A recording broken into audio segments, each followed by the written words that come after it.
J'ai trouvé que cet événement permettait de faire un bilan des actions en cours. Il a permis aussi de mettre en évidence des recherches fondamentales sur le sujet de la santé des soignants. Et ça nous paraît important d'avoir des données précises sur la situation. C'était une après-midi extrêmement positive.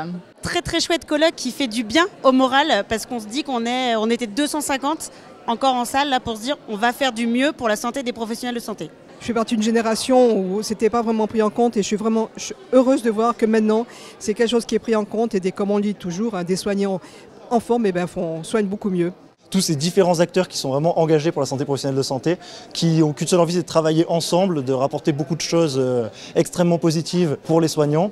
Et je pense qu'en fait c'est vraiment le meilleur moyen de mettre toutes ces personnes là autour de la table, d'avoir des actions vraiment concrètes et de pouvoir identifier ce qui fonctionne, ce qui ne fonctionne pas, de pouvoir vraiment capitaliser sur les ressources de chacun. Et de toutes ces études, en fait, on voit émerger des stratégies innovantes, des recommandations, des dispositifs nouveaux qui sont mis en place. C'est très intéressant et très stimulant pour les chercheurs comme nous. Beaucoup de joie et de plaisir à contribuer à ce type de travaux. Beaucoup d'espoir pour l'avenir. Finalement, une fois qu'on a fait ce constat, comment on fait maintenant pour aborder le sujet? Comment on fait pour trouver un moyen d'aller mieux et de se soigner tout simplement? En fait, on a envie de mener des projets de recherche qui permettent d'améliorer l'état des connaissances parce que c'est notre travail et ensuite de faire en sorte que les décideurs et les personnes qui sont en charge des politiques publiques se saisissent de ces questions pour mettre en place des interventions ou des actions favorables à la santé des soignants.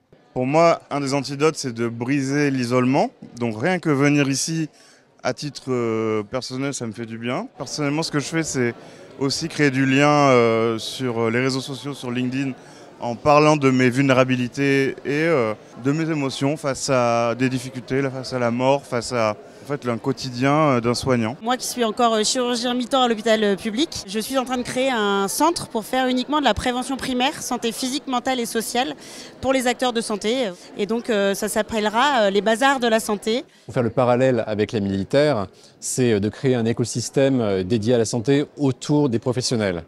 C'est ce qu'on fait en allant vers eux pour suivre aussi leur parcours de soins s'ils ont besoin de soins et d'aller les chercher s'ils s'éloignent un peu trop du soin. Alors un élément frappant avec lequel je repars, je pense que c'est le projet qui a gagné le prix individuel La santé des soignants, qui montre le point auquel en fait, sur le terrain on peut avoir des actions très très efficaces. On voit bien que le positionnement de la Fondation MNH apporte vraiment à tout l'écosystème de fondations, mais bien sûr bien au-delà des fondations, sur ce sujet. Je suis ravi de voir qu'enfin le sujet s'ouvre et que la recherche progresse. Je suis très optimiste.